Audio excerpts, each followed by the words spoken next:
Hey everyone. Not my proudest moment, but I'm also realistic. So I know that just because something says it's made in the USA doesn't mean that it's more assembled here, and all the components are made somewhere else. So that's actually why I bought this plasma cutter off of Amazon, because I know no matter who I buy it from, all the internal components are going to be made in China or Japan or somewhere else that specializes in electronics manufacturing. Anyways, this is a Cut 50. I bought it off of Amazon. I'll put the link below. Not sponsored. Bought this out of my own money. We have, obviously, Freedom Farms is the name of our farm. That's why you're on this channel. Or if not, you're learning about this channel. So we, here and there, we do welding and, repairs on equipment. And a lot of times we find ourselves using an acetylene torch, where an acetylene torch is nice. It's convenient because it's portable. It doesn't make the cleanest cuts, and then we have a lot of cleanup that we have to do. And then plus you have to go get oxygen and acetylene. While they're not hard to get, they are a little expensive, and then obviously you're using them. They're consumable. Electric, we're not as concerned. Electricity, we can make it through a generator if we need to be portable. This machine runs off of 110 or 220. So again, not a problem at all. We have a generator that does both. So let's open her up and get started.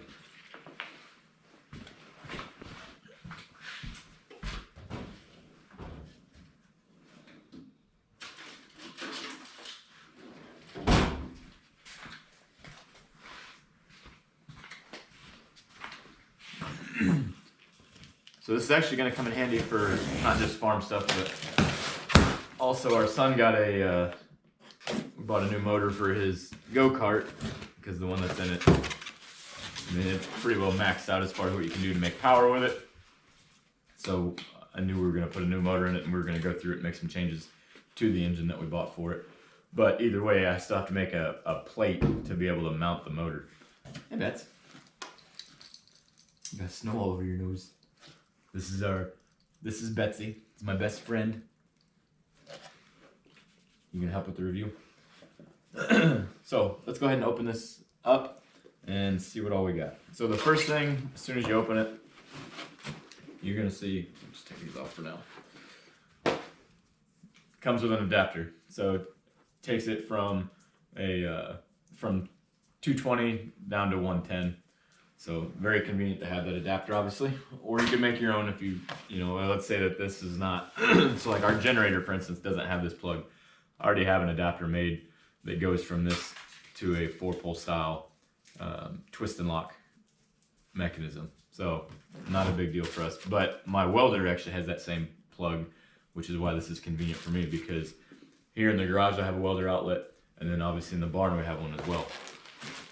So this looks like it's going to be the regulator. We'll get to that in a minute. Put all this stuff together, some loose stuff. Going to be a mount for the regulator. Cardboard. Let's just do this. Let's lay everything out.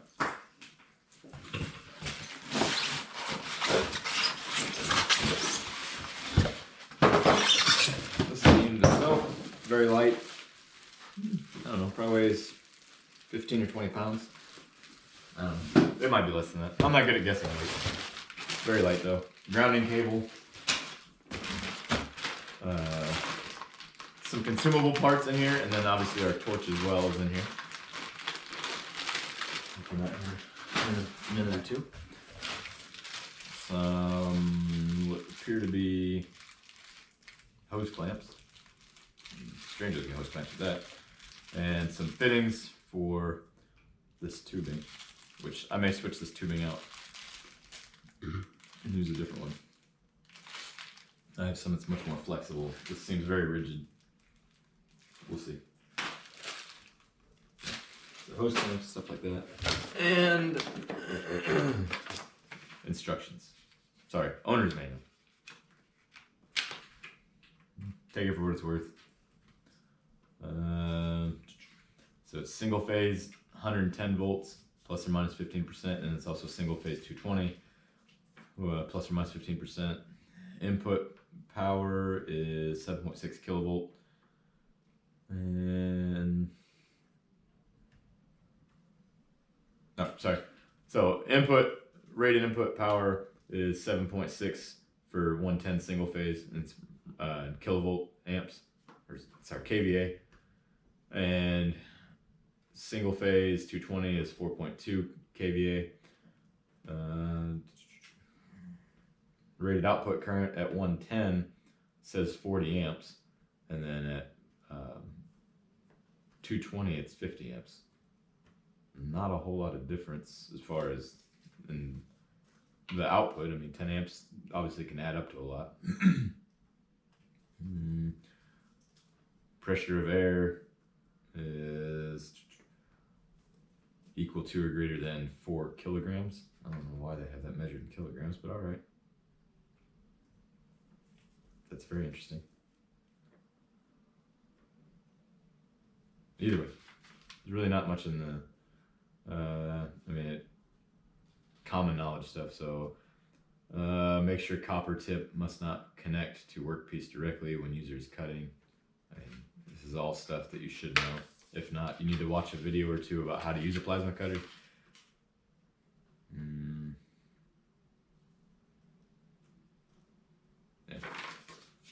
Really not a lot you're going to learn out of that. So we'll set that aside. Set this aside. And this. We're going to keep the box because if I don't like it for whatever reason, or if it doesn't work, it should work just fine. I've watched a lot of reviews on Amazon to see it, and I'm just making another one because it seemed like all the reviews I watched were much older reviews, and I think this unit has been updated since, because a couple of them are like from 2017 and one's from 2018, but we're about to enter 2020 and there hasn't been a newer one up. So just kind of show you the updates.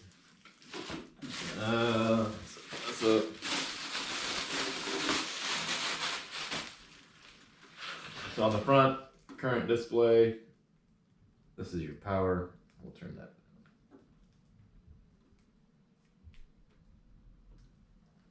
We're going to turn both of them down for now.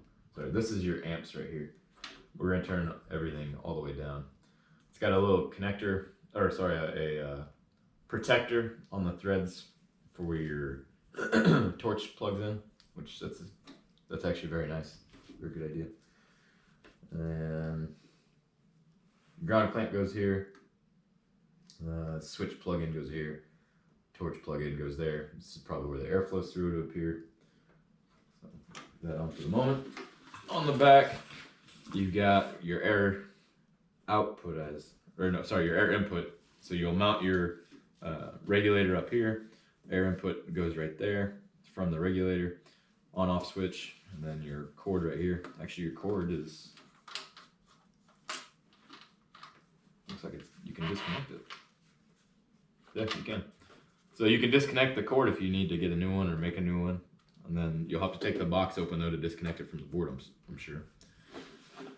I'm gonna go ahead and open this up because I'm gonna stretch it as far as it'll go because I don't want it to be near my car. So get that later. First, let's go ahead and mount the regulator on here because we know we're gonna need it.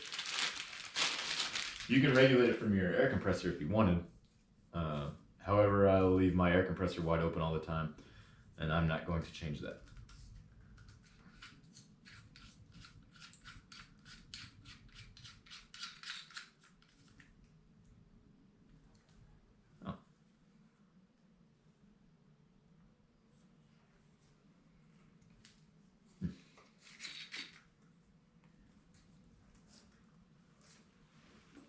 Well,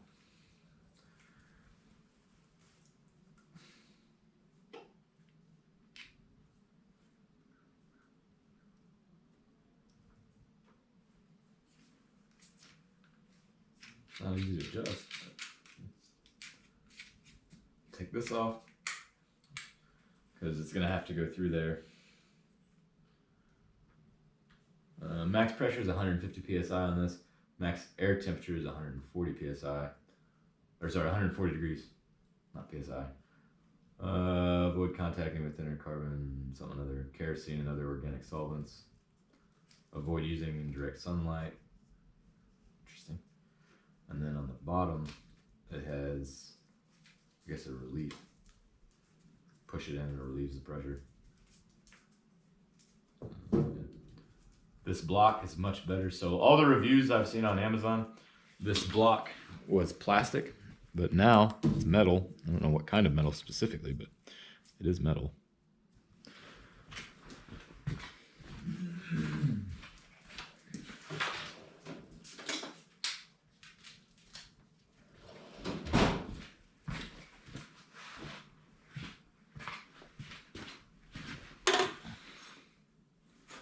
Actually, we'll open that in a minute. First, we're gonna do this.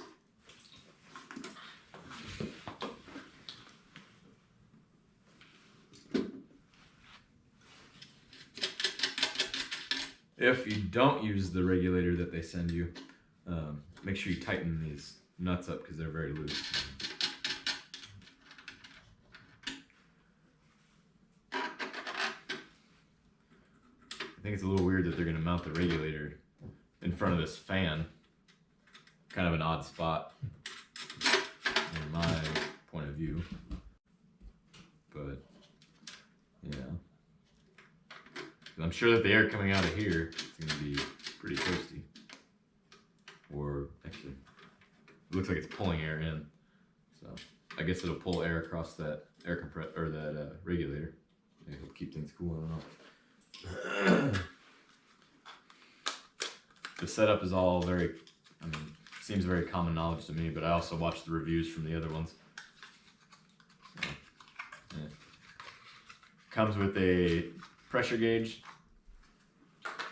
So, in and out is labeled.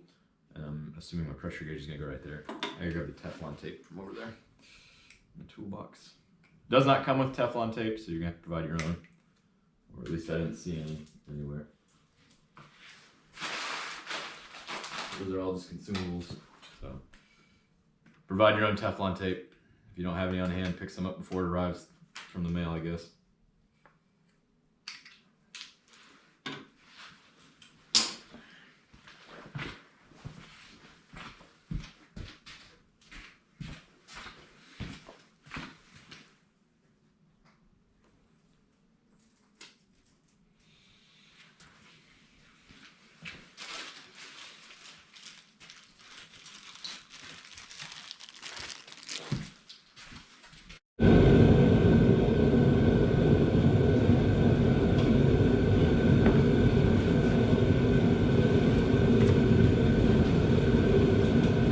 Alright, so sorry about the noise. I had to turn the heater on.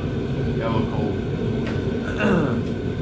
But this is going to come right through here, just like such. Now make sure that when you do it, you set it up to where your gauge is pointing out, and you're in and out around the sides. Otherwise it's going to cause you problems. Before you do that too, try to tighten them bad boys down.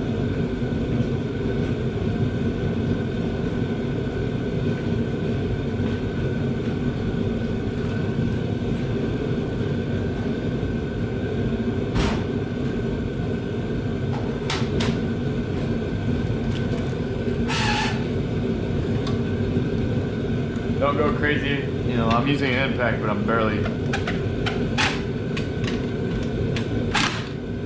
Good enough. You don't need a lot. Again, make sure you're in and out or on the sides. You can put this on and then put it through. So like, if you try to put it through afterwards, it won't go on. So just slide this down a little bit, put that on.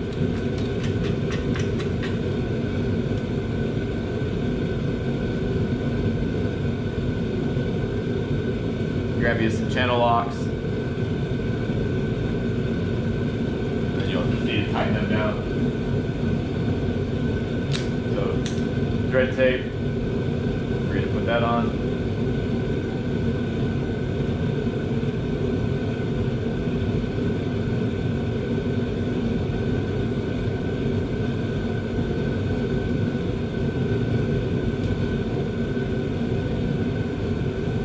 Out of curiosity, if any of you have used the liquid thread tape, did you like it? Did it work well? I'm very curious about that because I've thought about it a few times because this stuff's always kind of a little bit of a pain to deal with. Make sure you support that when you're tightening it. There's not a lot as far as support from that bracket that it's on. Make sure you wrap your thread tape clockwise, otherwise whenever you start to thread it in, it'll bind up and it won't be covering everything like it should be. You put it over the ends, make sure you clean it out a little bit.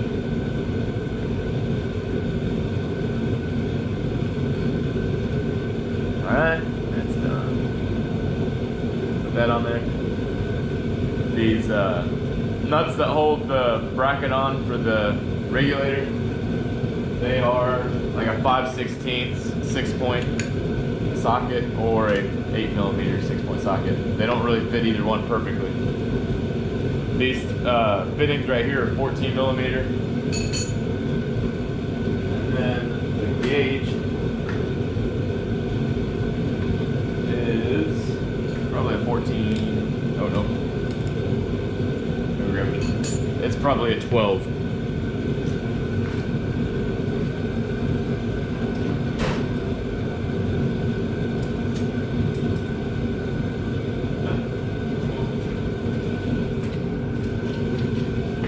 Actually, it's a 7/16.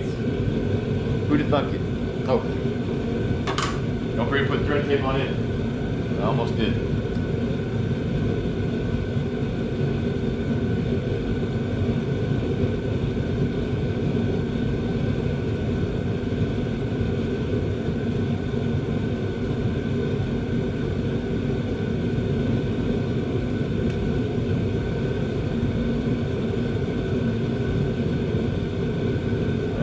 Same thing, clean off that spot in the back because if it has stuff over it, probably is not going to give you an accurate reading, nor do you want it inside your gate.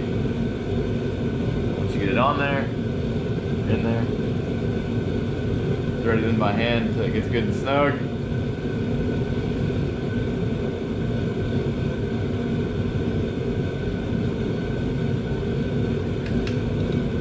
Well, it's very interesting.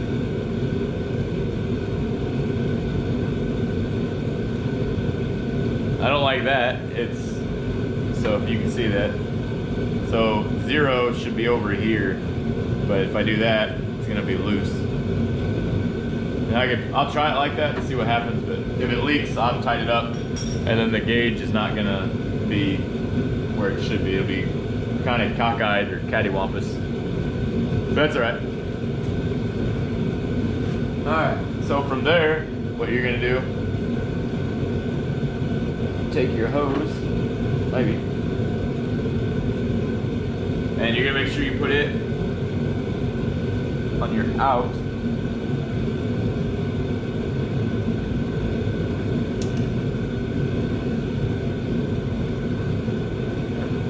And then I'm gonna check these threads for the simple fact that if I have a quick connect that'll fit on this end, I'm going to swap it for a quick connect.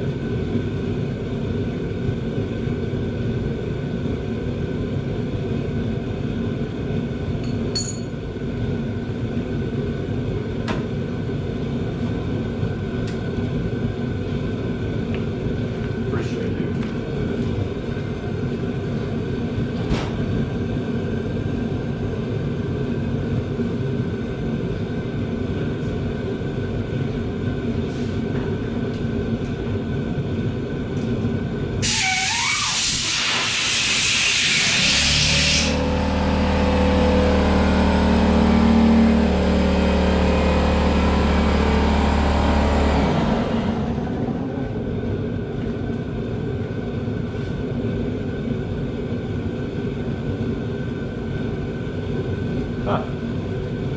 I just found this in the box. So it's a $10 Amazon gift card. So basically if you, in exchange for a product review, Oh, well, there you go. So I guess maybe I'll get $10 back.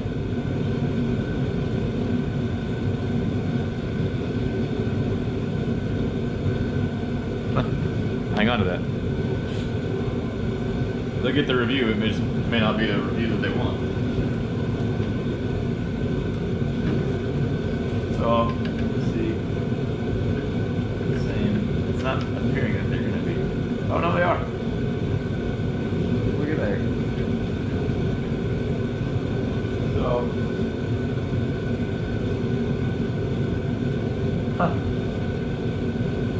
alright, so they are the same. So if you have a quick connect fitting, I would put that on there, just for the simple fact that it'll be a lot easier to connect your hose.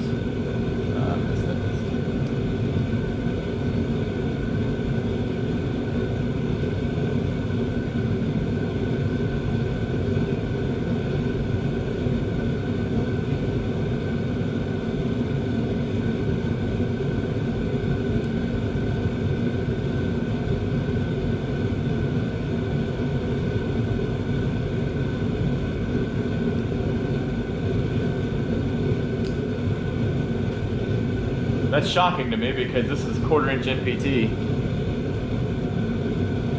Well, it's 1/4 inch anyway. I'm pretty sure it's 1/4 inch NPT.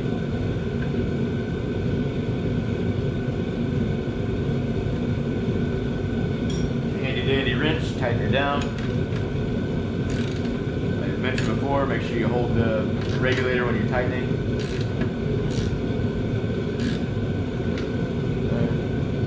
That one's already tight. Just check it just because we're here. It's good. That's good. And these are the hose clamps it comes with, which I don't know how well we're going to work, but we're going to try them because they came with it and they're free. Well, let me rephrase that. Nothing is free. Nothing at all, ever in this world is free. I don't know if I can get this back up.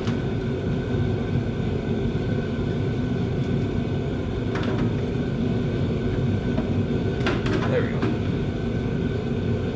I don't want that face like such, so I can tighten it up.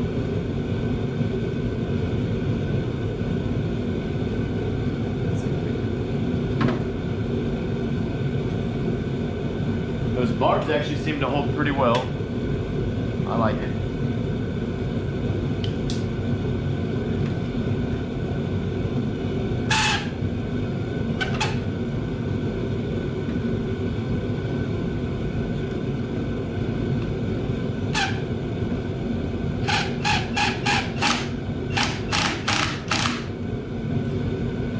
That one, this one on here.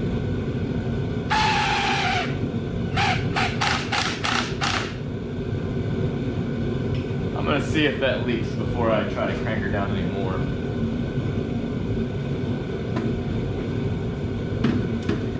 There we go. And so we've got this all set up now. This is what it's gonna look like once it's done. Like I said, if you've got a extra quick connect fitting, I'd throw that on there because I have a hose I can put on there. It'll be a lot easier and quicker for me. And then these hose clamps, I mean, it's on there pretty tight without it, but you know, you get 40, 60, or 100. Sorry.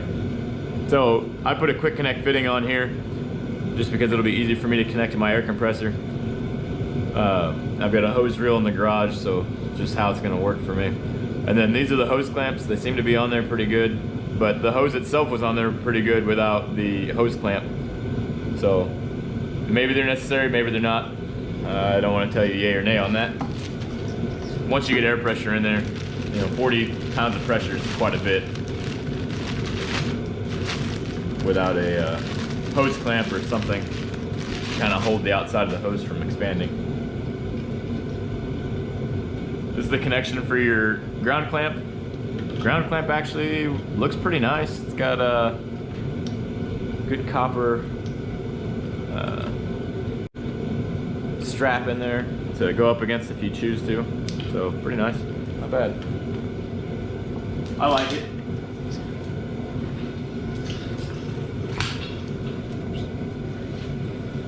Now what I wouldn't do is So this just pushes in and turns. Yes. I don't know if I like that.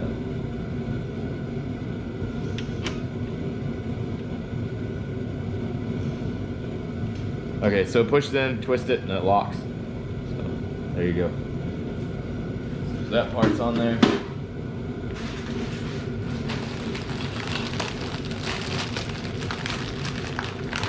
There's your consumables. Looks like you get 4 extra silicone cup silicone cups, and looks like you get 4 of everything extra. That's not bad. Yeah. It's better to have some than none, I guess, at this point. This is gonna be your connection for the control for the arc. And then this is gonna be your air control.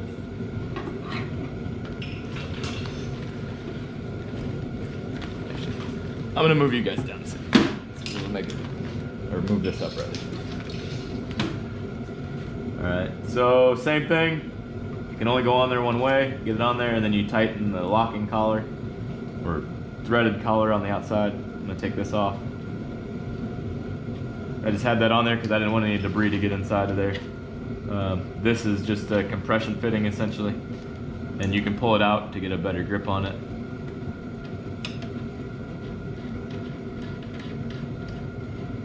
Go. If for whatever reason, nope, it's not a 14. I will have to look into that and see what size it is. See if I need to tighten it down. I'm gonna try it without tightening it down and just see what happens. If it's leaking, obviously we'll need to tighten it down. All right. So at this point, everything is connected. What we're gonna do is go ahead and plug this bad boy in, I guess. I think that's what we're gonna do. Because I don't need the air line to run very far, so I'm actually gonna use this coil right here. No, that's not what we're gonna test on. So plug this in.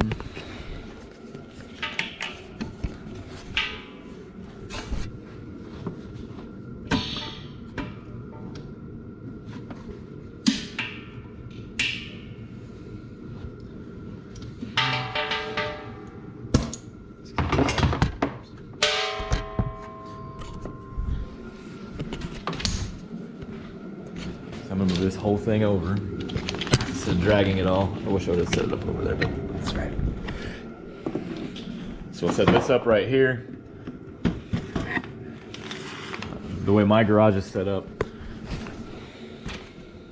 that should give me,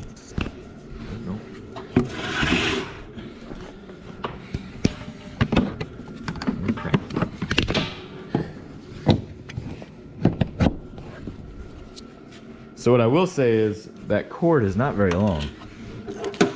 Pretty short.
I turned my regulator down on my air compressor just for this first time because I don't know this regulator on here well enough to say, yeah, it'll do what it's supposed to. So it just kind of worried me.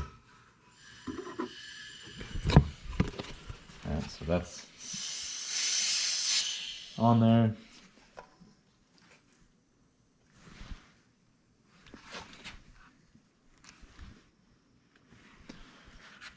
Alright, so I'm at 125 PSI right now. Yeah, 130. This gauge don't work, so don't pay attention to it. That gauge is accurate. Let's turn, actually, let's separate these. Actually, before we turn it on, this is your switch. Right? Seems, I'm definitely not gonna say it's durable because it's plastic, but it's there. The other thing to note here is that the cup is touching the inside piece.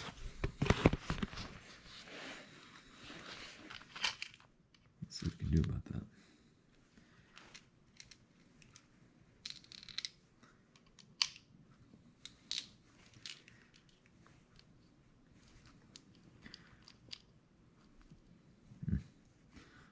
Just might be how it is, I guess. It does have a rubber O-ring on the back, I guess to help you seal, but we'll see how that works. I don't know. That's just how it is. I feel like it's not correct, but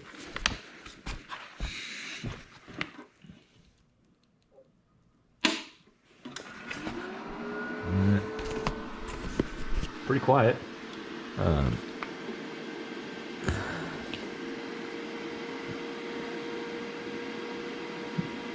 Look at the instructions, I'm not sure what that's for.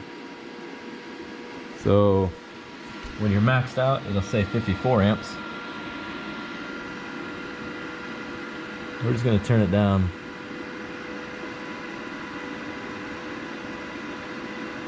Interesting. So on here it shows that this should be 10 amps. And this doesn't change anything at all on that. But on the digital readout it says 20, but over here it says 10. At 30 it says 37. At 50 it says 54. So I don't know. I don't know what to think about that part.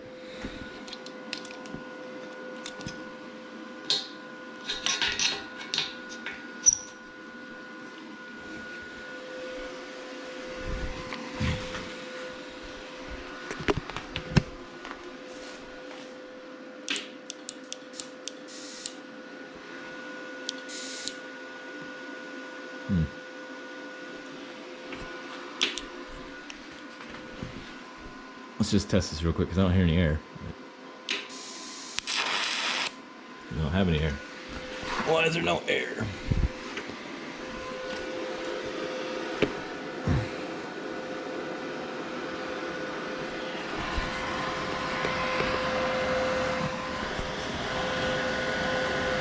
Yeah, it says 0 for air.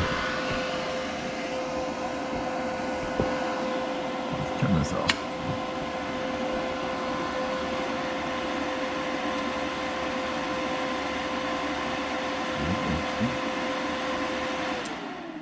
Okay. I said I turned it off, but it takes a minute before it lets it turn off, I guess.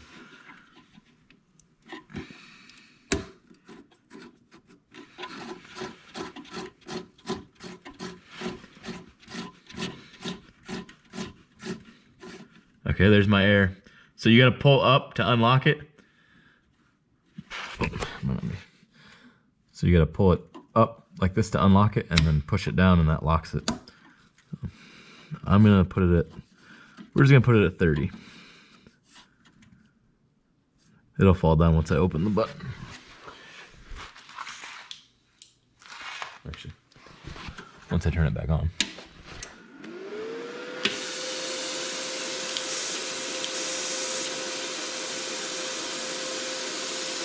So I guess it always has, oh no. So the air, when you press it, it starts going for a little while. About a 5-second delay before it'll turn off. And we're right above 30 amp or 30 psi. I'm actually gonna leave it at that because this metal on here is very thin. It's only like about 1/8 inch. So we're just gonna test real quick and we'll see what happens.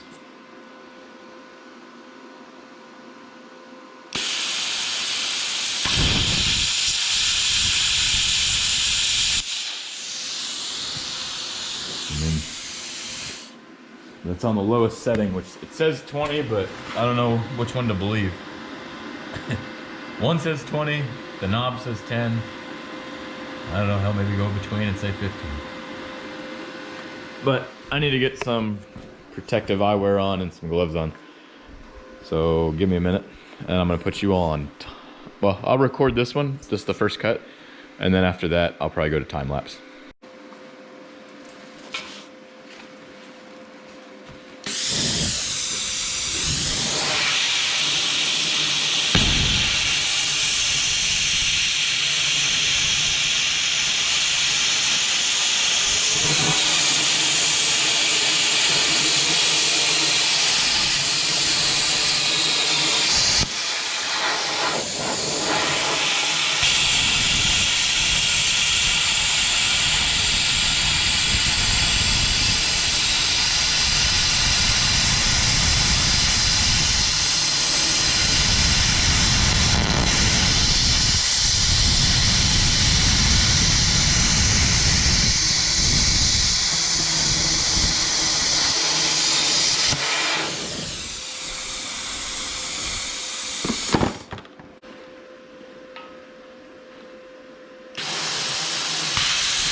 I'm gonna turn it up.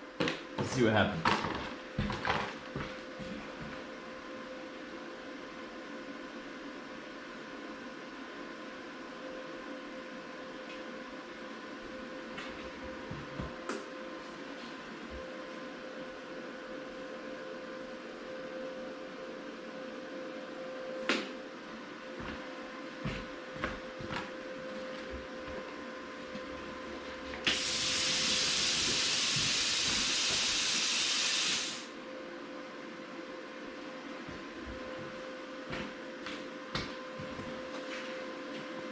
So I turned the amperage up to 50, but I barely turned the air up, so there's about 35.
Wow.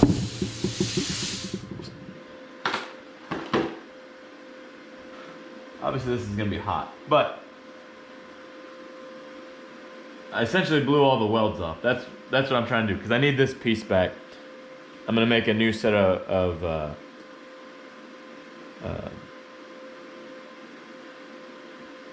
a new set of forks for the tractor, because this metal's too thin and I keep breaking it. It rips the metal all the time. So we're just past that point of fighting with it all the time. Yes, I know I could just lift what this is rated for. However, the tractor is far more capable than that, and we use it for a lot of things. Like I said, it's a farm, so sometimes we just got to make things work, because we don't have the money to go buy a special piece of equipment for everything we got to do.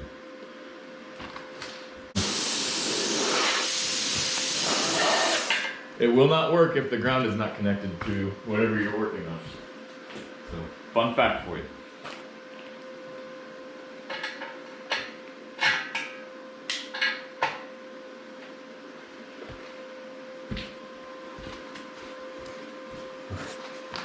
All right, now let's try it again.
Well,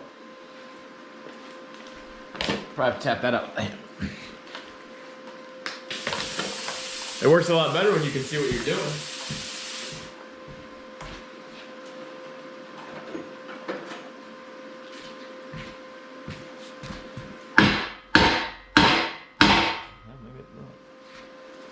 Should be.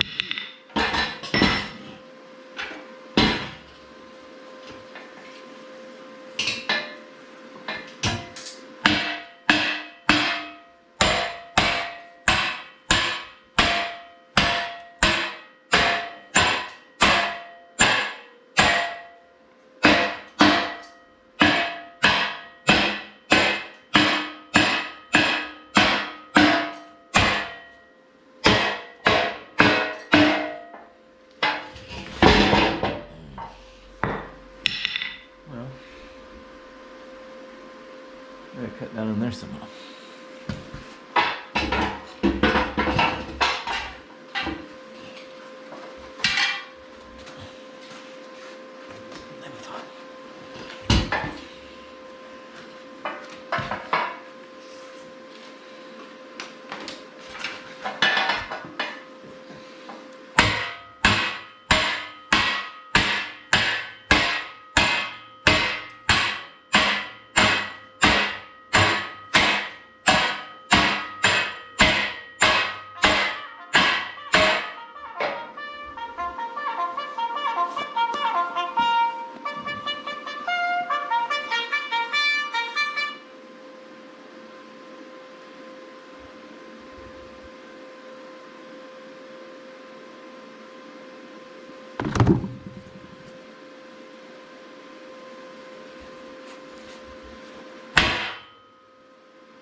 So this isn't actually the plasma cutter's fault. This is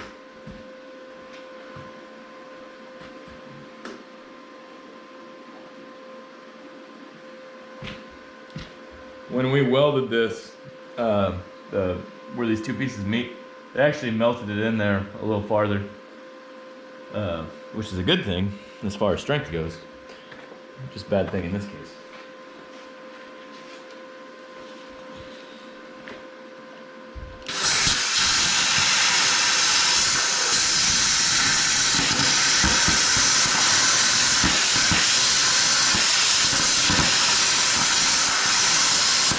There it is.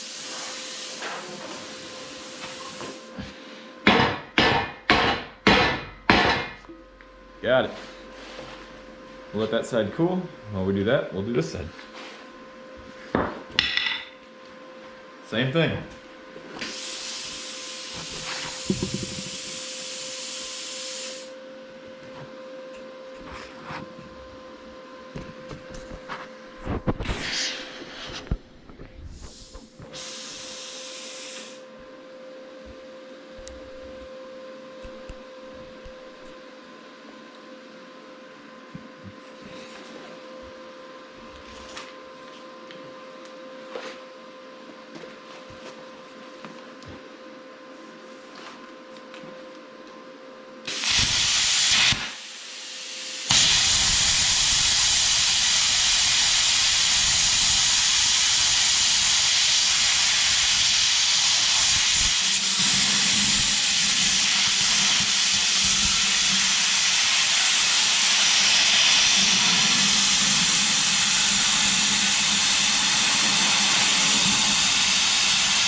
So I can't reach. I can reach, but it's hard on the legs.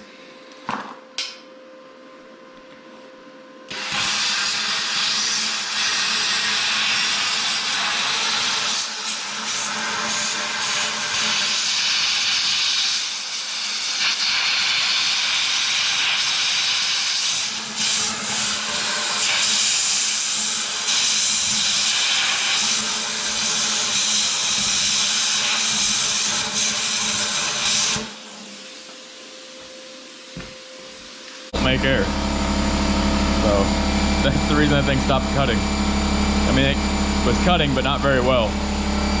Obviously the air pressure, so the arc is getting that metal real warm and hot and malleable, and then the air is just blowing through it. So give me a second. Once this airs up a little bit more, we'll get started again.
just so you can see how quick this cuts through, this is, like I said, this 1/8 inch mild steel.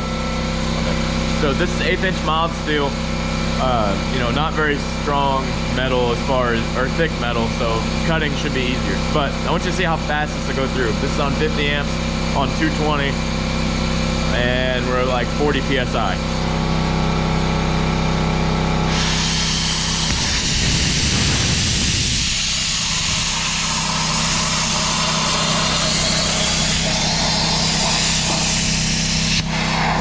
I mean, you can go, I was moving pretty quick as you can see. Granted, it's not accurate, but it's the fact that, I mean, it does cut. It cuts pretty good.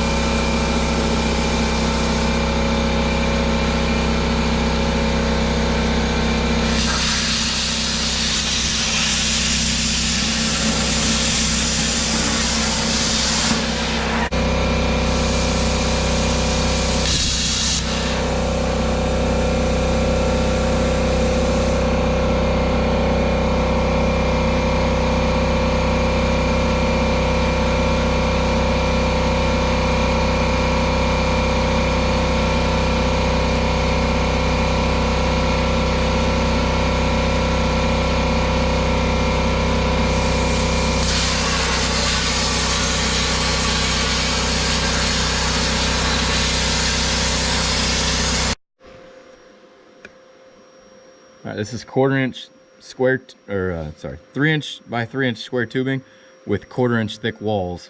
So essentially I'm cutting 1/4 inch thick metal. I do have it set. I'm at about 55 PSI for air, and I've actually got it turned all the way up just so it'll cut through quick. If you set it on 30, it'll go through on 30 amps. It'll go through the metal. You just have to go slower. So if you set it on 50, it goes, I mean, it punches right through and you can just scoot.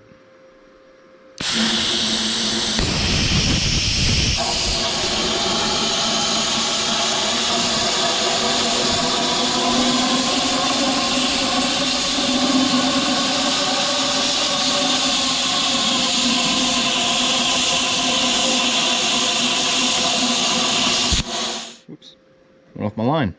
Crap.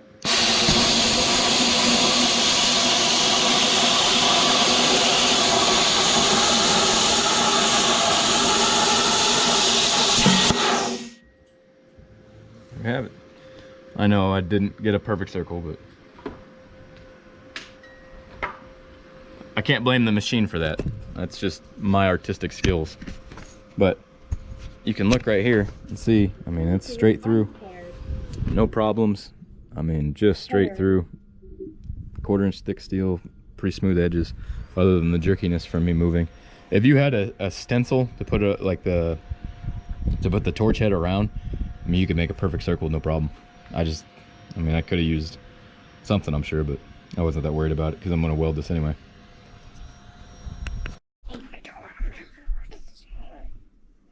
So if they like the video, what should they do? If you like the video, push the thumbs up button. Okay, and then what if they have questions about the video? What could they do?